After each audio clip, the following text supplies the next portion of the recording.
Okay, so we had a patient come in today, and I'll show you the x-ray. She came in and she said that about a week ago her face was completely swollen. We took the panoramic x-ray, we'll show that to you. But super classical case of an upper maxillary first molar that probably needs to be surgically extracted. So you aren't going to see the first portion of the extraction, which is where I went in there and tried to use a forceps to get it out. The tooth essentially just crumbled to the gum line, and so the video picks up right at that point, and it's super classic as far as what you need to do to section the tooth and to get the tooth out.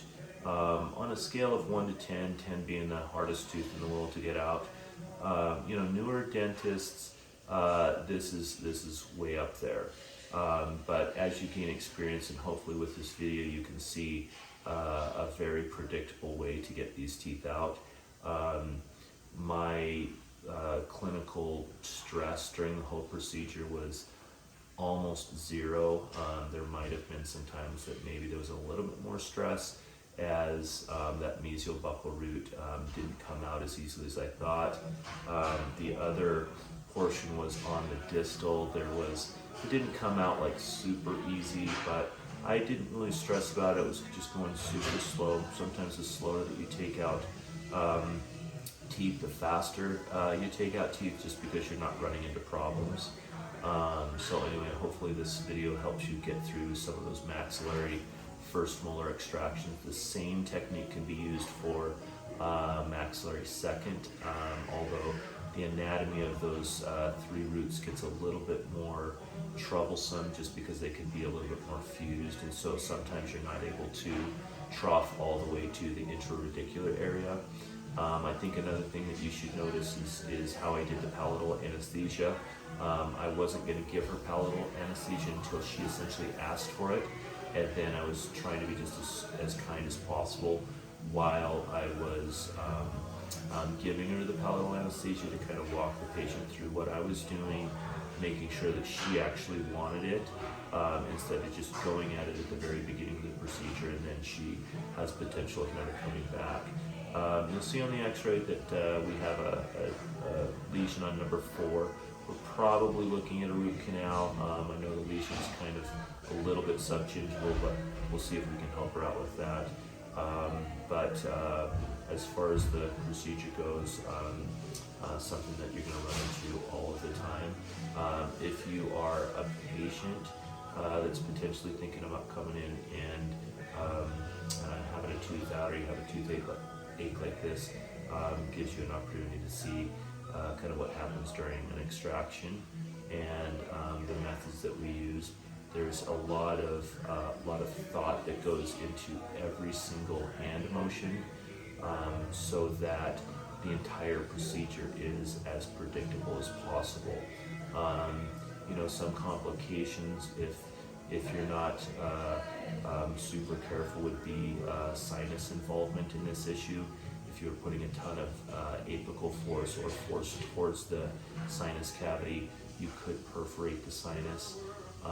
Some other complications are, maybe some of the bone around the tooth could be involved. Sometimes you can't really get away with that.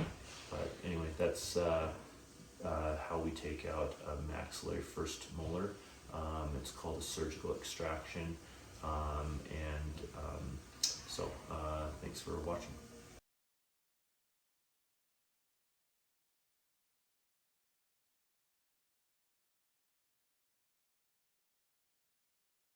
Okay, so when you have an upper maxillary molar like this that's broken off to the gum line, what we'll do is a surgical extraction. So we use the surgical length 557 here, okay? And I'll just show you kind of what the tooth looks like here. As you can see here, the tooth has broken off at the gum line, okay?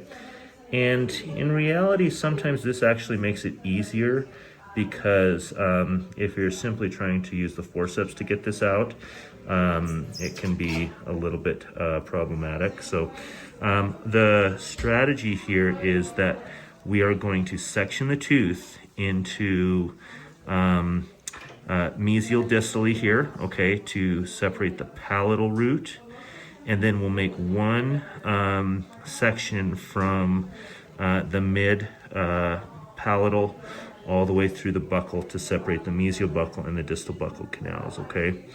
The big important thing here is you need to make sure that you're going all the way to the intraradicular area. If not, you're going to simply just chip each root or each coronal area of the root, and you'll just be further under the gums. So you want to be making sure that you also have a purchase point underneath there, so that each root can come out as easily as possible, okay? So I'll show you kind of here how the cut works here. And I'm going to lean the patient back just as far as possible to get us a better angle, and it gets the doctor also a better angle there. So, okay, open big, awesome. And really it's kind of easier because it's just, you know, you're going super slow here.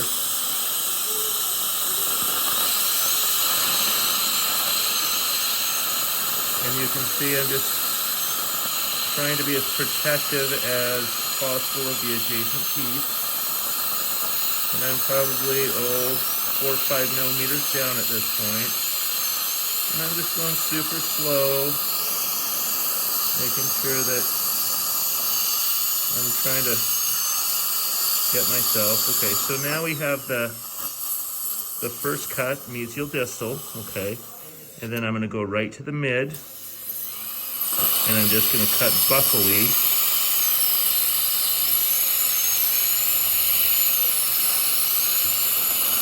And again, I'm trying to go as apically as possible there. And that's basically what it's gonna look like. So if we take a look there, you can see just a giant T. And I don't know if I cut all the way to the buccal, so I'm gonna do just a tiny little bit more on the buccal.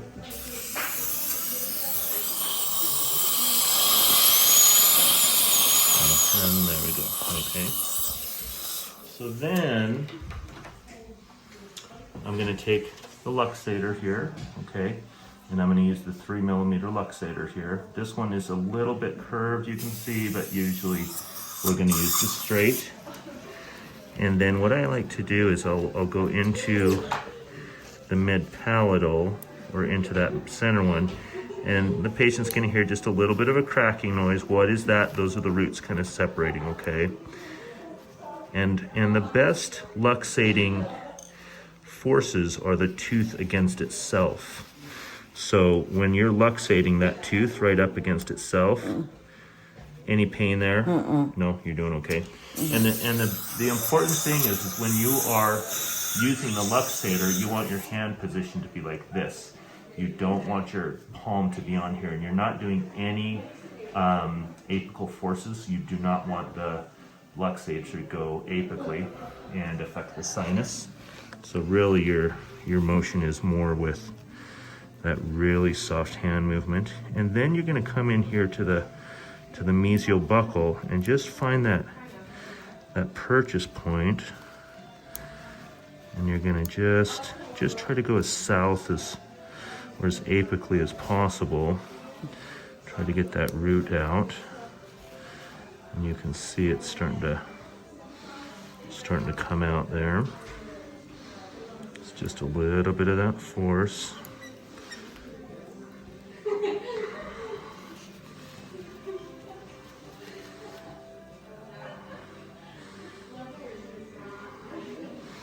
And then you can see that mesial root coming out. So we'll go ahead and grab that. Then you can inspect the root, and you can see that that's super smooth at the apex, meaning that's the full root. Okay. Could I cook them? Yeah, we'll let you see it all right there at the end. Yeah. So now we're going to start working on that distal root. Now sometimes you can see now that one of the roots is out that you haven't sectioned apically enough. So this would be a point where you would go in there and kind of section a little bit more apically, but open big. But again, you want to just go super slow and just slide your luxator apically when you get a little bit of space. So you can see I got a little bit of space there, and then it just starts to roll out, okay? And a lot of times at this point, you don't even need any kind of forceps because you can just pull it out there. So you can see there, the tip is, I'm just gonna kind of set these over here so that we can all look at them. So there's the mesial buccal, there's the distal buccal. So now the palatal is left here, okay? And so what I'm gonna do is I'm gonna see if I can find a purchase point here. Now sometimes, since I haven't anesthetized the palatal, the patient might, you're feeling some pain there? Yep. So the patient might feel some pain on that palatal. I try to get away without getting them numb on there initially, but since the palatal gingiva is a little bit tender for the patient, we're going to go ahead and get her numb. Now again, on your palatal anesthesia, you basically need to get permission from the patient before you give them palatal anesthesia, because this does not feel very good, okay? So a little bit of a pinch there. You doing okay? You doing okay there? Doing okay there? Was that the spot that you were feeling it at? Yeah. Yeah. Okay. You doing okay? Yeah. Yeah. Good. All right. So let's see if we can get this final root out of here. Okay. So again, we're going to kind of slide in that same position we were before. How are we doing now? Is that better? Any pain at all? Okay, good. So this one, the palatal root is a little bit smushy, so we're gonna just kind of go slow here. You still doing okay? Any pain at all now? None. Okay, good. And again, we're almost kind of using the luxator as a periosteal elevator, trying to get some space there.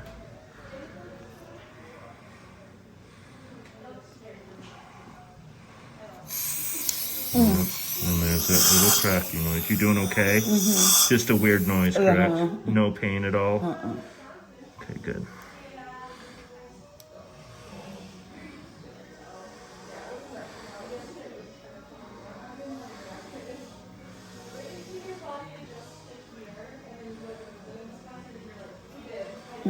Any pain there? Just pressure, right? Yeah. Okay, so you can see here, I'm getting more of a purchase point down here. Okay, and now it's really sliding up on its own. And I don't usually do this because this would usually just come up on its own. But if this were a little bit tougher, or there was more tooth structure, what you would do is you would come in here. Okay, and I like to take my 150s, and I'm gonna go just as apically as possible here, okay? And then I'll grab it and I'll rotate it here. I'll rotate it back and forth until it loosens up that root, and then you can see that the root came all the way out, okay? So then, Amber, let's go ahead and take a look at these 3 roots, and we'll let the patient take a look at those.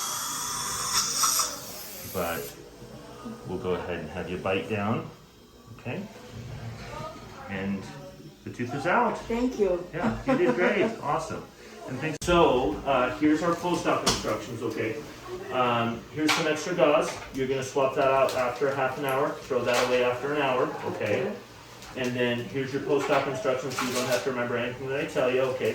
There's pain management down here at the very bottom, okay? You can just pick that up at King Soopers, okay? It's all over-the-counter stuff, okay? And then we've got you scheduled for your next visit I'm looking forward to getting you all fixed up. Like I said, we'll get to the point where you're just coming in for oil changes. No more toothaches, okay? Okay, thank you. You've got my number. If you have any questions, don't hesitate to give me a call. You're looking at, just a couple hours of bleeding and just a couple days worth of pain there. Okay? Okay, Awesome. thank you. Yeah, well, you did amazing. Good job. Thank you.